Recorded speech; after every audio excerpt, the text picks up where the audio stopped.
আমরা যদি বাংলাদেশের মানুষ ঐক্যবদ্ধ থাকি এবং বাংলাদেশের মানুষের যত নেগেটিভ জিনিসই থাকুক না কেন, কিছু পজিটিভ জিনিস আমাদের দেশে মানুষের আছে আলহামদুলিল্লাহ। এর মধ্যে একটা জিনিস হলো, কোনো দুর্যোগ যদি জাতীয় পর্যায়ে আসে, দেয়ালে যদি পিঠ ঠেকে যায়, তখন দেখা যায় আমাদের দেশে মানুষ ঐক্যবদ্ধ হয়ে যায়, সবাই কাঁধে কাঁধ মিলিয়ে নেমে যায়।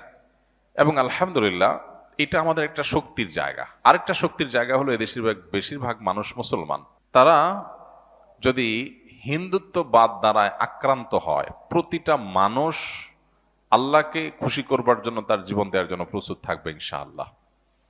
সো আমার মনে হয় না যে আমাদের এই প্রিয় স্বদেশকে কেউ তুড়ি মেরে উড়ি দিয়ে দখল করে নেবে, এই স্বপ্ন বাস্তবায়ন হবে এত সহজ না ইনশাআল্লাহ তাআলা।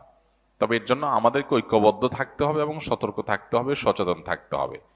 আমরা অনেকে দেখা যায় আজকাল বলি যে আমরা যুদ্ধ চাই, যুদ্ধ চাই। যুদ্ধ চাওয়া হাদিসে নিষিদ্ধ।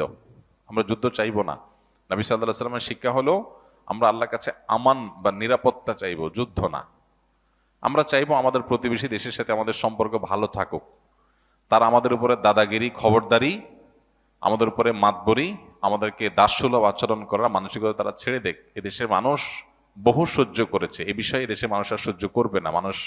প্রত্যেকটা মানুষ ক্ষোভে ফুঁসে উঠছে, এটা তাদের বোঝা উচিত। তারা যদি এটা বুঝেন, তাহলে ভালো প্রতিবেশী হয়ে আমরা থাকতে পারি, বসবাস করতে পারি। সেটা তাদের জন্য কল্যাণের, আমাদের জন্য কল্যাণের।